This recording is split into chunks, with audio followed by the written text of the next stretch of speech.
Hello everyone, स्वागत है आपका मेरे channel excellence in education world पर। आज बात करेंगे प्रयोजनवाद की, यानी प्रैग्मेटिज्म की। प्रयोजनवाद एक आधुनिक अमेरिकी जीवन दर्शन है। यह अमेरिकी राष्ट्र के जीवन तथा विचारों का प्रतिनिधित्व करता है। प्रयोगवाद अथवा प्रयोजनवाद उतना ही प्राचीन है जितना कि मानव चिंतन। प्रयोजनवादी वस्तुतः मानव जीवन के वास्तविक पक्ष पर अपना ध्यान स्थान केंद्रित करते हैं। यूनानी सोफिस्टों के अनुसार मनुष्य ही सभी वस्तुओं का मापदंड है और सभी सत्य मानवीय सत्य है। इस प्राचीन विचार को लेकर आधुनिक फलवादी सत्य को सत्य के लिए नहीं बल्कि मानव के लिए मानते हैं और इसीलिए प्रयोजनवाद का एक प्रमुख रूप मानववाद भी है। 16वीं और 17वीं शताब्दी में यूरोप के विभिन्न देशों में औद्योगिक क्रांति के कारण आए परिवर्तनों से उन्हें नवीन समस्याओं का सामना करना पड़ रहा था। उनके पास कोई पूर्व निश्चित समाधान नहीं था। फलतः पूर्व मान्यताएं स्वतः ही बिखरने लगीं तथा बिल्कुल नवीन विचारधारा का जन्म हुआ और यही विचारधारा प्रयोजनवाद के नाम से अभिहित हुई, जो निश्चित व शाश्वत सिद्धांतों को स्वीकार नहीं करता। यह फलवादी व उपयोगी क्रियाओं को भी महत्व देता है, क्योंकि यह आसमान को कम धरती को ज्यादा महत्व देता है। इनका कहना है कि देश काल और परिस्थिति के अनुसार सत्य बदलते रहते हैं। हमें जीवन के विभिन्न क्षेत्रों का में बराबर प्रयोग करना चाहिए कि जिससे हम व्यवहारिक सत्यों का पता कर सकें। प्रयोजनवादी कोरी सैद्धांतिक विचारधारा नहीं है, अपितु यह जीवन के उपयोगी धरातल पर जीवन की व्यवहारिकता के साथ चलता है। अतः शिक्षा द्वारा यदि मनुष्य को अपने जीवन की समस्याओं को समाधान के लिए सामर्थ्य प्रदान करनी है और शिक्षा तथा वास्तविक जीवन को संबद्ध करते हुए मनुष्य का विकास करना है, तो शिक्षा के विभिन्न अंगों के संदर्भ में प्रयोजनवादी विचारधारा का ज्ञान एवं उसके योगदान की जानकारी आवश्यक है। प्रयोजनवादी और क्रियाओं की व्याख्या करने के चक्कर में नहीं पड़ते। वस्तु और क्रियाओं को वो व्याख्या नहीं करते। वे न तो आत्मा को मानते हैं न ही परमात्मा को। इनके अनुसार मन का ही दूसरा नाम परमात्मा है तथा मन एक पदार्थजन्य क्रियाशील तत्व मात्र है। इसके अतिरिक्त ये ज्ञान को साध्य न मानकर मानव जीवन को सुखमय बनाने का साधन मानते हैं। प्रैग्मेटिज्म शब्द की उत्पत्ति ग्रीक शब्द प्रैग्मेटिकोस के नाम से मानी जाती है। प्रैग्मेटिकोस शब्द प्रैग्मोटोस से निकला है, जिसका अर्थ है थिंग डन, यानी किया गया कार्य, ए बिजनेस डीड व्यवसाय, एन इफेक्टिव एक्शन यानी प्रभावी कार्य। प्रैग्मेटिज्म की उत्पत्ति लैटिन भाषा के शब्द प्रैग्मेटिकस से मानी गई है, जिसका अर्थ है व्यवहारिकता। फ्रेंच भाषा में प्रैग्मेटिक शब्द का प्रयोग भी इसी अर्थ में किया गया है। उपयुक्त शब्दों के अर्थों से स्पष्ट है कि प्रैग्मेटिज्म का शाब्दिक अर्थ है व्यवहारिकता एवं उपयोगिता।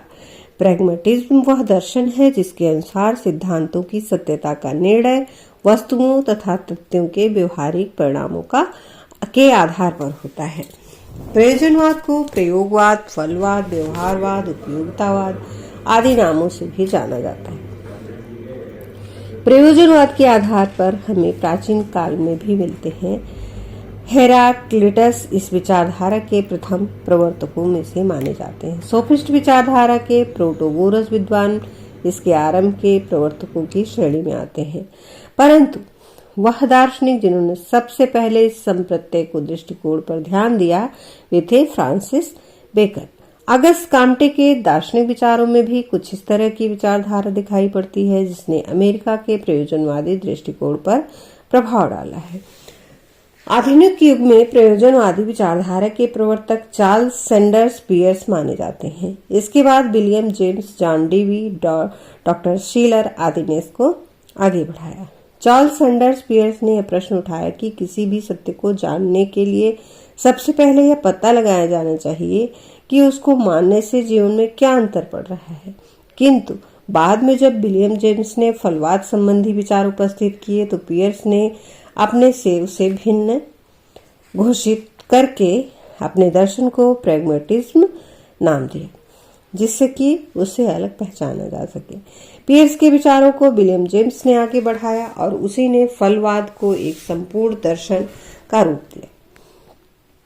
विलियम जेम्स के अनुसार नीति, अध्यात्म, धर्म, दर्शन, विज्ञान सब कहीं सत्य की एकमात्र कसौटी उसकी उपयोगिता है।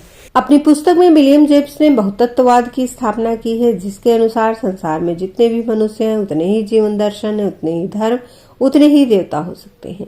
विलियम जेम्स के बाद जॉन डेवी ने फलवाद की परंपरा को आगे बढ़ाया। शिक्षा के क्षेत्र में फलवादी विचारधारा को स्थापित करने का श्रेय जॉन डेवी को जाता है। जॉन डेवी जैविकी फलवाद के प्रतिनिधि हैं। उनके अनुसार मनुष्य का सबसे बड़ा लक्ष्य परिवेश से समायोजन करना है। ब्रिटिश विद्वान F.C.S. शिलर ने मानववाद के रूप में इंग्लैंड में फलवाद का प्रसार किया। शिलर सभी ज्ञान और सत्यों को मानवीय मानता है और मनुष्य को प्रत्येक बात की कसौटी मानता है। प्रयोजनवाद की परिभाषाएं विभिन्न दार्शनिकों ने इस प्रकार से दी। रोजन के अनुसार प्रयोजनवाद सत्य और अर्थ के सिद्धांत को प्रधानता देने के कारण मूलतः ज्ञानवादी विचारधारा है। इस विचारधारा के अनुसार सत्य को केवल उसके व्यवहारिक परिणामों से जाना जा सकता है। अतः सत्य निरपेक्ष की अपेक्षा वैयक्तिक एवं सामाजिक वस्तु है। जेम्स वी प्रट के अनुसार प्रयोजनवाद हमें अर्थ का सिद्धांत, सत्य का सिद्धांत, ज्ञान का सिद्धांत और वास्तविकता का सिद्धांत देता है। विलियम जेम्स के अनुसार प्रयोजनवाद मस्तिष्क का स्वभाव और दृष्टिकोण है। यह सत्य और विचारों की प्रकृति का भी सिद्धांत है। अंतिम रूप से यह वास्तविकता का भी सिद्धांत है। रॉस के अनुसार प्रयोजनवाद निश्चित रूप से एक मानवतावादी दर्शन है, जो यह मानता है कि मनुष्य क्रिया में भाग लेकर अपने मूल्यों का निर्माण करता है और यह मानता है कि वास्तविकता सदैव निर्माण की अवस्था में ही रहती है। प्रयोजनवाद का दार्शनिक दृष्टिकोण इस प्रकार से है। प्रयोजनवाद की तत्वमीमांसा क्या है, आइए जानते हैं। प्रयोजनवाद कहता है संसार अनिश्चित है, यह बदलता रहता है। संसार में लगातार प्रक्रिया तथा परिवर्तन होते रहते हैं। संसार अपूर्ण एवं अनियत है। संसार बहुतत्ववादी है, इसमें अनेक तत्व सम्मिलित हैं जिनका अपना अस्तित्व है। हमारे अनुभव का संसार ही सत्य है। मानव क्रियाओं पर जोर देता है। यह किसी सत्य को नहीं खोजते, अंतिम सत्य को भी नहीं खोजते, प्रत्यक्ष ही सत्य मानते हैं। प्रयोजनवाद की ज्ञान मीमांसा के सिद्धांत इस प्रकार है। इसकी ज्ञान मीमांसा दो छोरों अनुभववाद तथा तर्कवाद के बीच में है। ज्ञान अनुभव में निहित है। ज्ञान साध्य नहीं वरन जीव को सुख में बनाने का साधन है। ज्ञान की प्राप्ति सामाजिक क्रियाओं में भाग लेने से स्वयं होती है। कर्मेंद्रियों व ज्ञानेंद्रियां ही ज्ञान का आधार है। सत्य पूर्व निश्चित तथा शाश्वत नहीं माने जाते। बुद्धि के प्रयोग की आवश्यकता है, क्योंकि बुद्धि के कारण इसकी दिशा का निर्धारण किया जाता है। प्रयोजनवाद की मूल्य मीमांसा। प्रयोजनवाद की मूल्य मीमांसा इस प्रकार है। सत्यता का रूप समय, आदर्श और स्थान के अनुरूप बदलता रहता है और यह अनिश्चित है। प्रयोजनवादी निश्चित मूल्यों और आदर्शों में विश्वास नहीं करते। मनुष्य जीवन में निरंतर परिवर्तन होते रहते हैं, इसीलिए इसके आचरण को निश्चित नहीं किया जा सकता। कार्य ज्ञान के आधार पर किया जाए। आंखें मूंदकर किसी सिद्धांत का अनुसरण करना अनुचित है। यह समाज ही है जो मानव का विकास करता है और उसे चैन प्रदान करता है। प्रयोजनवाद के मुख्य 4 स्वरूप हैं जो निम्नलिखित हैं। मानवतावादी प्रयोजनवाद। यह प्रयोजनवाद का सबसे अधिक लोकप्रिय पक्ष है। इसके अनुसार मानव प्रकृति को पूर्ण रूप से संतुष्ट करने वाली बात सत्य है। ह्यूमनिज्म नाम हमें अंग्रेज दार्शनिक शिलर से मिला है। इस मानवतावादी का कहना है, जो बात मेरे उद्देश्य को पूरा करती है, मेरी इच्छाओं को संतुष्ट करती है और मेरे जीवन का विकास करती है, वही सत्य है। प्रयोगवादी प्रयोजनवाद। इस बात का आधार विज्ञान की प्रयोगशाला है। इस बात का कथन है कि जिस बात को प्रयोग से सत्य सिद्ध किया जा सकता है वही सत्य है, या जो बात ठीक कार्य करती है वही सत्य है। इस कारण प्रयोजनवाद को प्रयोगवादी विचारधारा के नाम से भी जाना जाता है। इसके प्रमुख प्रतिनिधि अमेरिका के प्रोफेसर जॉन डेवी थे। जीव विज्ञानवादी प्रयोजनवाद। यह मनुष्य की उसी शक्ति पर बल देता है जिसके द्वारा वह वातावरण पर अधिकार करता है और उसे अपने उद्देश्य के अनुकूल बनाता है। इस बात से आशय मनुष्य की उस शक्ति से है जिसकी सहायता से वह अपने आप को वातावरण के अनुकूल बनाता है और आवश्यकता पड़ने पर वातावरण को भी अपने अनुकूल बना लेता है। नामवादी फलवाद। इस वाद के अनुसार प्रयोग के परिणाम सदैव मूर्त एवं विशिष्ट होते हैं। वे कभी भी अमूर्त और सामान्य नहीं होते। वास्तविक अस्तित्व विशिष्ट वस्तुओं का है। नामवादी फलवाद विशिष्टों को सत्य मानता है और अमूर्त सामान्यों को केवल नाम के रूप में अस्तित्व मानता है। इनके अनुसार हम विचार पर निर्भर नहीं रह सकते, हमें स्थूल वस्तुओं पर निर्भर रहना होगा। प्रयोजनवाद का मूल सिद्धांत है अनुभव ही सब वस्तुओं की वास्तविक परीक्षा है, सत्य है जो अपने आप को उत्तम सिद्ध कर दे। इसके आधार पर हम प्रयोजनवाद के सिद्धांतों को निम्न प्रकार से प्रस्तुत कर सकते हैं। जो सिद्धांत कार्य करते हैं वह सत्य हैं। मानव प्रयासों का अत्यधिक महत्व है। किसी भी सिद्धांत की सच्ची कसौटी उसकी उपयोगिता है। प्रयोजनवाद प्रकृतिवादी सिद्धांतों और आदर्शवादी निष्कर्षों का योग है। मनुष्य एक सामाजिक प्राणी है, इसीलिए उसे सामाजिक कुशलता का गुण प्राप्त करना चाहिए। प्रयोजनवादी बहुवाद का समर्थन करते हैं। जगत में तत्व एक नहीं बल्कि अनेक हैं। फलवादी परिवर्तन पर जोर देते हैं। सत्य का आधार दर्शन अथवा तर्क नहीं बल्कि जीवनगत अनुभव है। मानव अपने वर्तमान व भविष्य का स्वयं सर्जक है। प्रयोजनवादी ज्ञान और विचार को क्रिया का अनुगामी मानते हैं। जेम्स के अनुसार सत्य की कसौटी उसकी उपयोगिता में है, न कि आकाशीय आदर्शवाद में है। मानव स्वयं अपने मूल्यों का निर्माण करता है। प्रथाओं व परंपराओं का विरोध व लचीलेपन पर विश्वास है। प्रयोजनवाद और शिक्षा। जैसा कि पीछे हमने बताया कि प्रयोजनवादी दर्शन 19वीं शताब्दी के बुद्धिवाद, रूढ़िवाद, शाश्वतवाद, अद्वैतवाद आदि दार्शनिक प्रवृत्तियों की प्रतिक्रिया के रूप में 20वीं शताब्दी में प्रारंभ हुआ। फलवादियों ने अपने दर्शन के आधार पर शिक्षा के क्षेत्र में अन्य दार्शनिक प्रवृत्तियों का खंडन करते हुए अनेक नवीन विचार उपस्थित किए, जिनके आधार पर शिक्षा के क्षेत्र में प्रगतिशील आंदोलन की नींव पड़ी।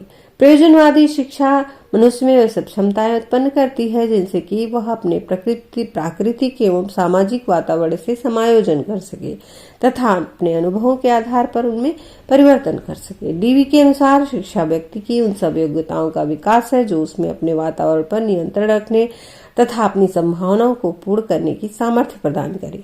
शिक्षा के क्षेत्र में एक प्रगतिशील आंदोलन की नींव पड़ी जिसकी विशेषताएं इस प्रकार थी। मानव प्रयत्नों की महत्ता, भविष्य में आस्था, अनुभववाद, प्रयोगवाद, बहुतत्ववाद, व्यवहारिक सफलता पर जोर, मानववाद, जनतंत्रवाद, मानव व्यक्तित्व विकास पर जोर, शिक्षा का सामाजिक कार्य, सर्वांगीण विकास। प्रयोजनवाद की शिक्षा के उद्देश्य क्या क्या थे?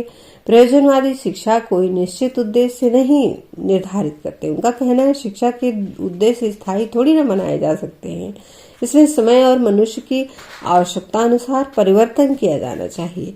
इस विषय में डीबी कहते हैं शिक्षा स्वयं में कोई उद्देश्य नहीं रखती। शिक्षा एक अमूर्त विचार है। केवल व्यक्ति ही लक्ष्य रखते हैं और व्यक्तियों के लक्ष्य निश्चित रूप से विभिन्न बालकों में भिन्न भिन्न और उनके शिक्षकों में की वृद्धि के साथ परिवर्तनशीलता है। बतलाए हुए लक्ष्य जैसा कि हम बनाना चाहते हैं लाभ से अधिक हानि पहुंचाएंगे जब तक कि केवल आगे आने वाले परिणामों की ओर देखने के लिए, दशाओं का निरीक्षण करने के लिए, बालकों की शक्तियों को उन्मुक्त और निर्देशित करने के साधनों का चुनाव करने के लिए सुझावों के रूप में न लिया जाए। इस प्रकार शिक्षा के लक्ष्य सुझाव मात्र है। उपयुक्त बातों को ध्यान में रखकर डीवी ने शिक्षा के उत्तम उद्देश्यों की 3 विशेषताएं बताई। वे शिष्यों की क्रियाओं और आवश्यकताओं पर आधारित होते हैं। उनमें शिष्यों का सहयोग होता है। वे विशिष्ट और तात्कालिक होते हैं और सामान्य नहीं होते। नवीन मूल्यों की रचना होती है। प्रयोजनवादियों का निर्धारित लक्ष्यों, मूल्यों और आदर्शों में विश्वास नहीं है, जैसा कि हमने पहले बताया। रस के शब्दों में प्रयोजनवादी शिक्षा का सबसे सामान्य उद्देश्य मूल्यों की रचना करना है। शिक्षक का मुख्य कर्तव्य बालक को ऐसे वातावरण में रखना है जिसमें रहते हुए वह नवीन मूल्यों का निर्माण कर सके। प्रयोजनवादियों के अनुसार बालक के आवेगों, रुचियों, प्रवृत्तियों को ठीक मार्ग पर लाना ही शिक्षा का कार्य होना चाहिए। रॉस के शब्दों में बालक की इच्छाओं को पूर्ण करना ही शिक्षा है, न कि उसके आवेगों, रुचियों तथा योग्यताओं का कोई निर्धारण अथवा किसी निश्चित योजना की प्राप्ति की ओर ले जाना। प्रयोजनवादी बालक की आवश्यकताओं, इच्छाओं, अभिरुचियों को महत्व देते हैं, अतः इनको ठीक मार्ग पर ले जाना शिक्षा का कार्य है। इस विषय में रॉस ने लिखा है, बालक के वातावरण में उसकी इच्छाओं को पूर्ण करना शिक्षा है, न कि उसके आवेगों, रुचियों, योग्यताओं को, मूल्यों को किसी निश्चित योजना की प्राप्ति की ओर ले जाना। ब्रूबेकर ने लिखा है, प्रयोजनवादियों के अनुसार शिक्षा का उद्देश्य छात्र का विकास। गतिशील निर्देशन। प्रयोजनवादियों के अनुसार शिक्षा का एक उद्देश्य छात्रों का गतिशील निर्देशन करना है, पर केवल इतना ही कह देना काफी नहीं है कि गतिशील निर्देशन की व्याख्या की जानी आवश्यक है। प्रयोजनवादियों के अनुसार शिक्षा का उद्देश्य होना चाहिए सामाजिक कुशलता। दूसरे शब्दों में शिक्षा का उद्देश्य प्रत्येक व्यक्ति की शक्तियों और क्षमताओं को इस प्रकार विकसित करना है कि वह सामाजिक रूप से कुशल व्यक्ति हो जाए। सामाजिक व्यवहार, प्रेम, सहानुभूति, भाईचारा, सहयोग, सेवा आदि सामाजिक गुणों का विकास हो, जिससे सामाजिक सजगता आए।